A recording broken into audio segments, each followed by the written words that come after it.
ஆத்துக்கு பக்கம் ஆத்து சுரக்கிற ஊத்துக்கு பக்கம் யாரோ வச்ச தென்ன இது நம்பி இருக்குது மண்ண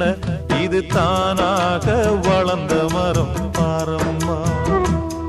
ஒரு தாயாரு தந்தை யாரு கூறம்மா